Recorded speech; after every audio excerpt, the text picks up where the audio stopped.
Hello friends, स्वागत है आप सभी का यूट्यूब चैनल लो शिक्षा हिंदी में। और आज हम पढ़ेंगे पुलिस में सबसे ज्यादा काम आने वाली धाराएं, क्योंकि ये मारपीट से रिलेटेड सेक्शन है।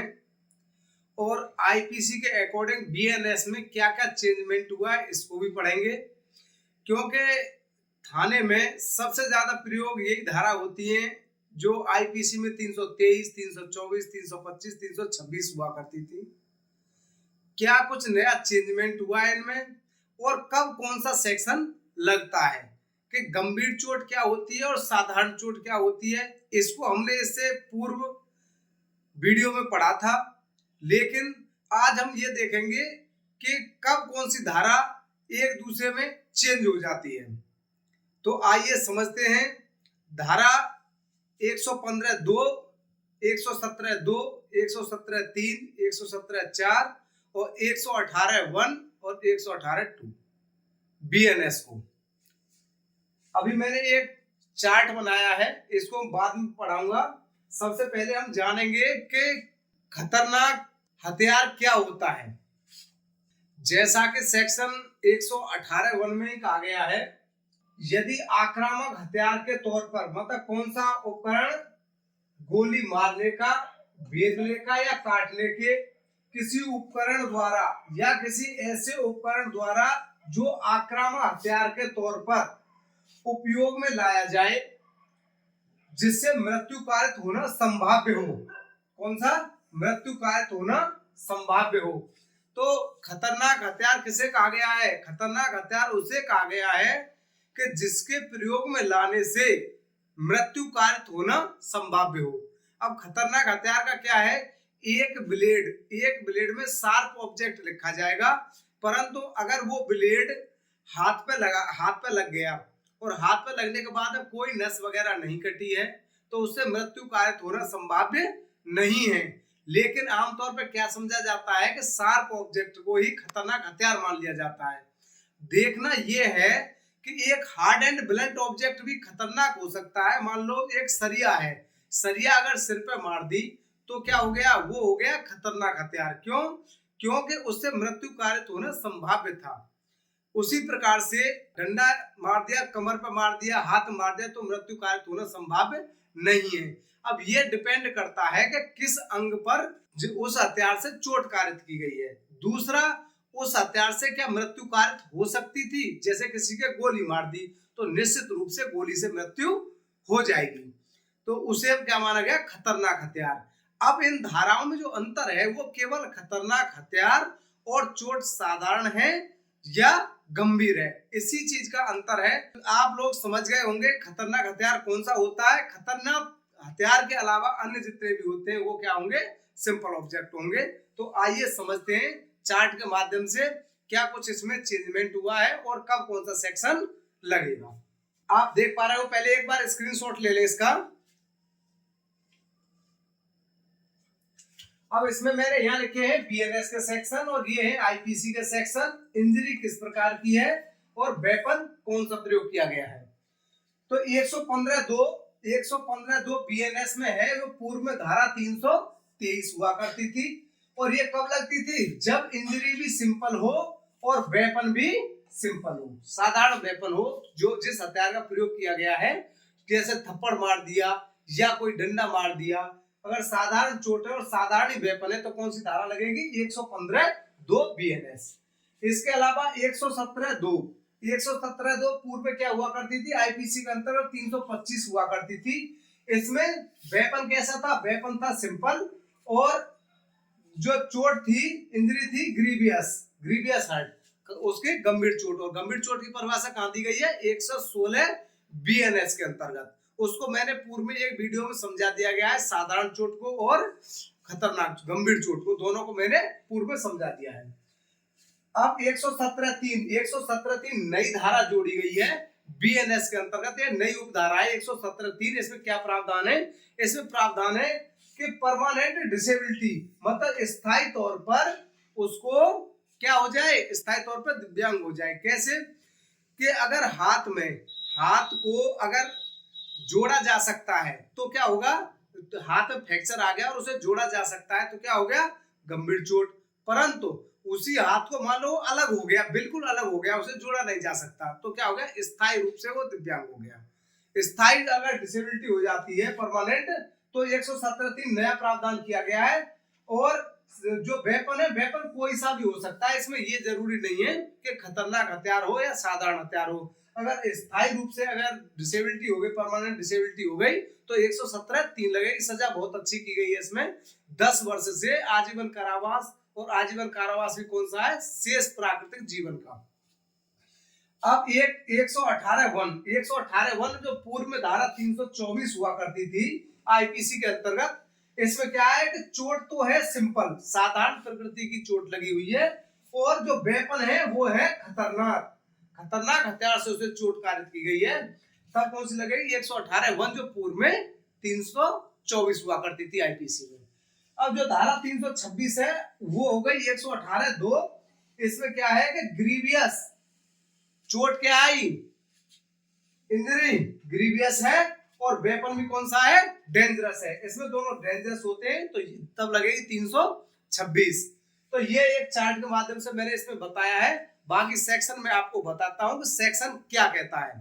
धारा 115 स्वेच्छा उपपत्ति कारित करना। स्वेच्छा उपपत्ति कारित करना किसे कहेंगे, जो कोई किसी कार्य को इस आशय से करता है कि इसके द्वारा किसी व्यक्ति को उपपत्ति कारित की जाए, मतलब उसका इंटेंशन है, इंटेंशनली किसी को चोट पहुंचाता है, उपपत्ति कारित की जाए, या इस ज्ञान के साथ करता है कि संभाव्य है कि वह उसके द्वारा किसी व्यक्ति को उपपत्ति कारित करे, और उसके द्वारा किसी व्यक्ति की उपपत्ति कारित करता है, वह स्वेच्छा उपपत्ति कारित करता है। तो मतलब इंटेंशनली किसी को अगर चोट पहुंचाता है और उसके ज्ञान को रखता है कि इस प्रकार से इसको इतनी चोट लग जाएगी, तो उसे क्या कहेंगे, स्वेच्छा उपपत्ति कहेंगे। और स्वेच्छा उपपत्ति अगर कोई करता है तो उसका दंड दिया गया है 115(2) के अंतर्गत।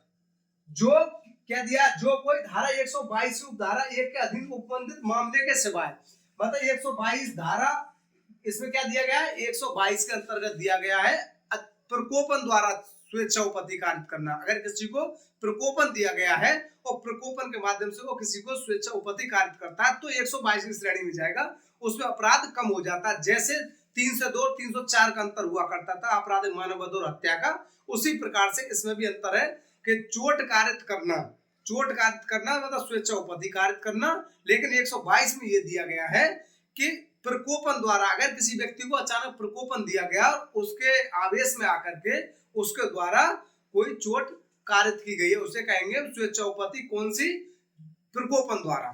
तो 122 को छोड़ करके अगर इस, या तो इस मामले में जाएगा अचानक प्रकोपन में, इसके सिवा अगर अन्य कोई चोट कारित स्वेच्छा उपपत्ति कारित करता है, तो कितना, 1 वर्ष कारावास या जुर्माना, या जुर्माना कितना, 10,000 तक जुर्माना, या दोनों से दंडित किया जाएगा। कितना आ गया, 1 वर्ष या 10,000 रुपए जुर्माना, या दोनों, इनसे क्या किया जाएगा, दंडित किया जाएगा। धारा कौन सी लगेगी, 115(2) BNS।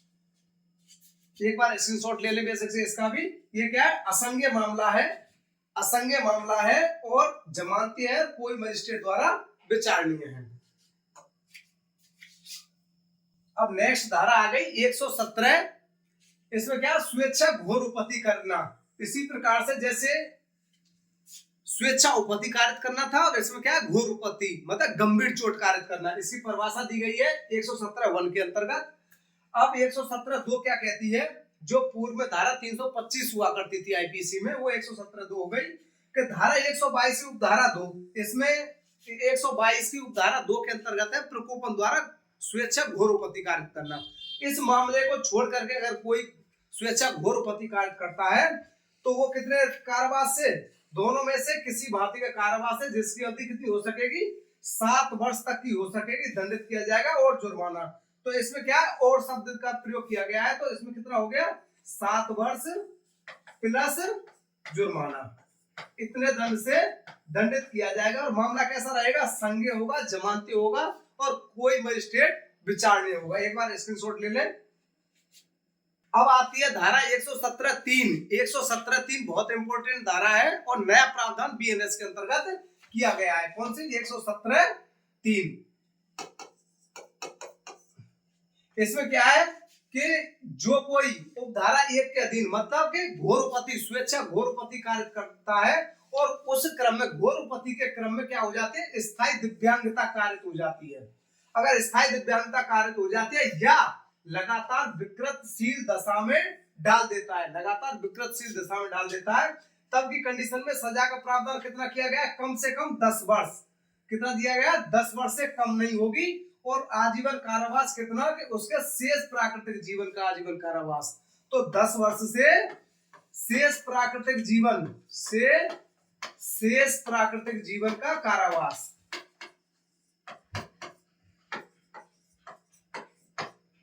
इससे दंडित किया जा सकता है। मिनिमम 10 वर्ष किया गया है इसमें, अगर स्थायी दिव्यांगता कर देता है। आपने देखा होगा अक्सर करके, क्योंकि मुलजिम उसमें फायदा उठा लेता था कि चोट उसको कारित कर दी और गंभीर चोट हो गई और वो कोमा में चला गया। कोमा में चला गया तो गंभीर चोट हो गई, जीवित तो है लेकिन हत्या से बच गया और गंभीर चोट कर दी, और सजा का प्रावधान कितना, 7 वर्ष बस। लेकिन अब क्या कर दिया, अगर लगातार विकृतशील दिशा में हो जाता है या स्थायी रूप से दिव्यांग हो जाता है, तो उस कंडीशन में सजा का प्रावधान बहुत अच्छा किया है, 10 वर्ष से शेष प्राकृतिक जीवन तक का। और एक इसका क्या है, अपराध कैसे होंगे, संज्ञेय, अजमानती और सेशन ट्रायल किया गया है इसे। अब धारा 117(4) भी बहुत इंपॉर्टेंट है। तो 117(4) में क्या प्रावधान किया गया है, आपने शब्द सुना होगा मॉब लिंचिंग। मॉब लिंचिंग में अगर हत्या कारित कर देता है तो कहां चला गया, 103 के सेकंड क्लॉज में चला गया। जो धारा 103 बीएनएस है उसके सेकंड क्लॉज के अंतर्गत चला गया। लेकिन अगर वो मारते नहीं है, घोरपति कारित कर देते हैं, तब की कंडीशन में क्या है, 117(4) लगेगी। और इसमें प्रावधान क्या है समझते हैं, कि जब 5 या 5 से अधिक व्यक्ति मिलकर के किसी व्यक्ति को धर्म, मूल, वंश, जाति या जन्म स्थान या अन्य उसी तरह का, मतलब समरूप आधार पर किसी व्यक्ति को मिलकर के घोरपति कारित कर देते हैं, तब सजा का प्रावधान कितना किया गया है, दोनों में से किसी भांति कारावास जिसकी अवधि कितनी, 7 वर्ष तक की हो सकेगी और जुर्माने से भी दंडनीय होगा। मतलब 7 वर्ष प्लस जुर्माना, कितना प्रावधान इसमें किया गया है। अगर घोरपति 5 या 5 से अधिक व्यक्ति मिलकर के धर्म, मूल, वंश, जाति या जन्म स्थान या लिंग के आधार पर विभेद करके और किसी के साथ में कर देते हैं। मॉब लिंचिंग की घटना अक्सर करके हो जाते हैं कि पता चले कहीं पे किसी साधु को पीट दिया गया, कहीं ये कर दिया गया, तो उसकी कंडीशन में ये धारा लगेगी, कौन सी, 117(4). ये नया प्रावधान किया गया है। ये भी क्या है, संज्ञेय है, अजमानती है और सेशन ट्रायल है। तो एक बार स्क्रीनशॉट ले लें, फिर आगे समझाता हूं। अब हमारी धारा आती है 118(1). 118(1) और 118(2) 324 और 326 है जो आईपीसी में थी। 118 खतरनाक आयुधों और साधनों द्वारा स्वेच्छा उपपत्ति या घोरपति कारित करना। तो स्वेच्छा उपपत्ति का प्रावधान किसमें किया गया है, 1 के अंतर्गत, उपधारा 1 के अंतर्गत 118(1) है ये।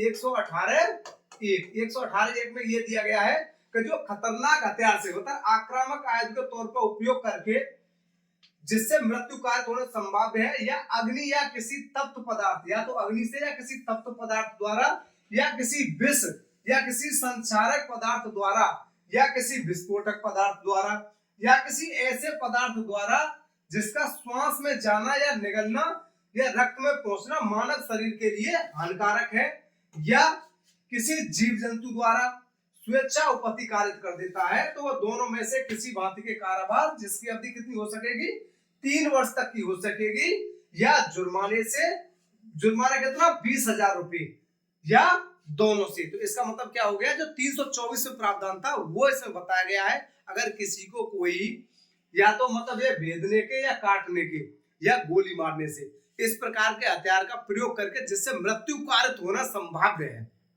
या उसका किसी ऐसे पदार्थ, तप्त पदार्थ द्वारा, मतलब कि किसी गर्म पदार्थ द्वारा, अग्नि द्वारा या विस्फोटक द्वारा, या किसी संचारक पदार्थ द्वारा, या जैसे जिस प्रकार से उसका प्रयोग करते हैं पारे का प्रयोग करके किसी को दे दिया, उससे वो गंभीर उसमें स्थिति में चला जाता है, या उसको साधारण चोटी, पारा है वो क्या है, खतरनाक माना गया है उसको भी। तो इस प्रकार का पदार्थ जो शरीर में पहुंचने को उसको इतनी हानि पहुंचा सकता है वो पदार्थ होगा, या किसी जीव जंतु से कटवा देता है, जीव जंतु से कटवाने का मतलब अगर किसी सांप वगैरह से कटवा दिया तो उस कंडीशन में भी क्या है, वो उसे भी खतरनाक माना गया है।